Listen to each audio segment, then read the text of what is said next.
At so ayan, hi guys, welcome back sa channel natin. At ito na nga po si One Punch Man natin episode 19. So ayan, ay bago po tayo magsimula, ay kung bago ka pa lang din sa channel natin, ay huwag mo kalimutan mag-subscribe at pakipindot na rin ay ang notification bell para ma-update ka every time na meron tayong bagong upload. So yun naman po at ulit, ay huwag na nga natin patagalin pa, simulan na natin yan. At kanina nga, dito tayo natapos sa pagkaka-encounter nila Garo sa pagkalaki-laking aso na nga na to. At ito ngayon, pinapalapit niya yang si Tarayo sa kanya ng dahan-dahan. At now, ang continuation niyan is dito naman na. So yun, so usok-usok na rito itong bunganga nung aso, kala mo kakainin niya na. Itong sila Garo saka itong si Tarayo. Pero ito nga, dahan-dahan na nga lumalapit itong si Tarayo papunta dyan kay Garo. At ito ngayon, napunta na siya dyan sa may likuran ni Garo. So dito, habang nakatitig si Garo dyan sa aso, sabi niya nga dyan sa loob-loob niya, ang lakas ng tibok ng puso niya at saka kinikilabutan siya. So first time niyang makakita ng ganito, isang red flag nga raw na bagay at malakas raw itong aso na nga na to. At ito nga tuloy ni Garo, given yung kanyang location, dapat raw umiwas siya sa pakikipaglaban. At then ito nga ngayon ay lakad na nga dyan itong si Garo. At ito nga tinatawag siya rito ni Tarayo, sabi niya nga dyan, kuya. So ito sabi ni Garo kay Tarayo, wag maingay itong si Tarayo, wag siyang gumawa ng kung ano man na ikaka-provoke dito sa aso kasi nga baka mamaya biglang maging aggressive yan tapos atakihin sila. So kaya ito sabi ngayon ni Garo kay Tarayo na sige umalis na si Tarayo pero wag siyang tatakbo, dahan-dahan lang siyang umalis. At ito ngayon ay unti-unti nga dahan-dahan umaatras na dyan si Tarayo saka nga itong si Garo. So itong aso nakaabang lang sa kanila at ito ngayon napalayo na itong sila Garo saka si Tarayo dun sa may aso. So ito nga sabi ni Garo, ayan mabuti hindi siya sumusunod, di pa siya nagiging aggressive. So safe sila as long na di nga raw nagiging aggressive itong aso na nga na to. At ito ngayon tiptoe lang dito itong dalawa, talagang dahan-dahan sila dyan. At ito ngayon tingin nga si Garo sa likod, sabi niya nga dyan hanggat di siya nagiging aggressive ay pwede sila mag-relax. Pero ayun sa harapan nila nagulat itong si Tarayo kasi nga biglang may halimaw na dyan sa harapan nila. So hindi pa nakatingin dyan itong si Garo, but then pagkatapos nga niya bam,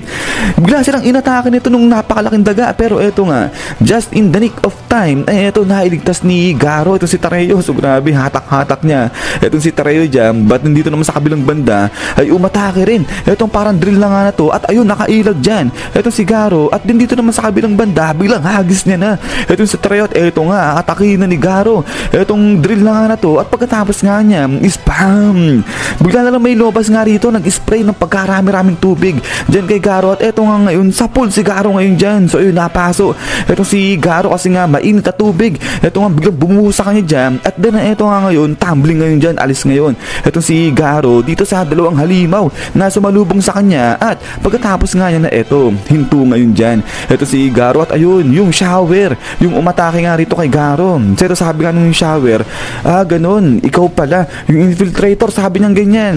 At ito ngayon sabi nga rito ngayon yung napakalaking daga na ibig sabihin pwede na lang i-interpret to na etong si Garo kakampi siya yung sa human side. At ito ngayon nga salita na itong shower, sabi niya nga rito hindi niya alam kung bakit interesado si Gyoro dyan kay Garo, pero mas makakabuti nga raw kay Garo kung kakampi siya rito sa mga halimaw. At dito pinakilala na nga itong dalawa pang kasama nga rito ng shower. At by the way pala, itong shower na to pangalan niyan Shower Head at Demon Level itong halimaw na to. At itong daga ang pangalan niyan si Ultra Mouse. At itong isang parang drill na nga na to si Narwhal. So lahat yan sila mga demon threat na level. At so dito sabi nga nito ni Ultra Mouse, magandang araw pagkakataon to para warm up muna bago sila makipaglaban dun sa Hero Association. Pero ito nga si Narwhal, sabi na nga dyan masyadong cocky itong si Garo, sabi lang ganyan. Kaya naman dahil rito ay ito nga biglang talon na itong si Narwhal, sabi na nga dyan itong kanyang horn ay yung pinakamatibay nga raw sa buong mundo, hindi yan nasisira. Kaya nga ito atake siya ngayon dyan,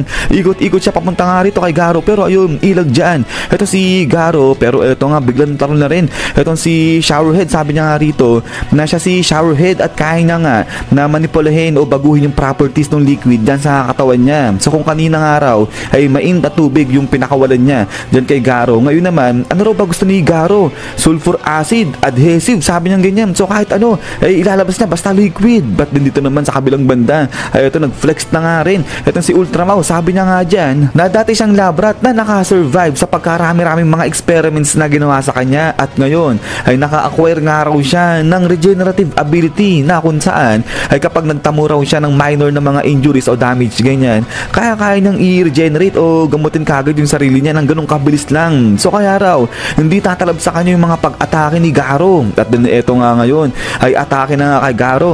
Eto ngang horn na nga na to at eto relax lang. Eto si Garo nakaabang lang siya dyan sa may sungay. Pagkatapos nga niya is ilag ngayon dyan. Etong si Garo at ayun sisipain niya na etong horn at pagkatapos nga niya is blagahang. Grabe sa pool dyan. Etong horn na to na dikdik siya dyan sa may bader pero dito naman sa kabilang banda eto nga labas na.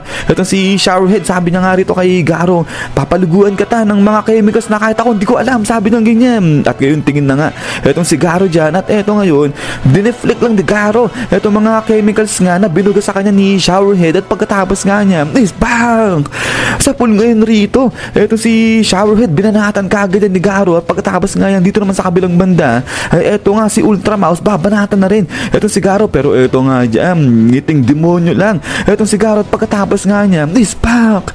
So dito hinarang lang ni Garo, sinalubong niya etong pagkalaki-laking kamao ni Ultra Mouse nang gamit lang etong kanyang bare hands pero yun nga biglang kala mo dito bumalik yung pwersa nga ni Mousetrap dyan sa may braso niya. So kaya naman dyan bagang parang nagkapulit-pulit o nagkahiwa-hiwa etong braso dyan ni Mousetrap ni Ultra Mouse. Ayan dito napasigaw niya, nagulat eto si Ultra Mouse at pagkatapos nga niya is dito ngayon tahimik etong si Treyot eto nga nag-uusok-usok na etong mga kamay dito ni Garo. So grabe parang ang lakas nito ni Garo at eto ngayon sigaw din sa sakit etong si Ultra Mouse din na kinaya etong pag-atake ni Garo. So dito ngayon ay napapagulat na etong si Showerhead, sabi niya nga dyan ang lakas na, sobrang lakas na, sabi ng ganyan. So dito na mamangha na etong si Tarayo at dito nga sabi niya yun ni Tarayo, kuya ang lakas mo, sabi ng ganyan, amazing ka. Ayun nga, lumalakas etong si Tarayo, ay si Tarayo tuloy, si Garo kada minuto. At then pagkatapos nga niyan ay dito nga ngayon ay ayan nag-regenerate na nga dito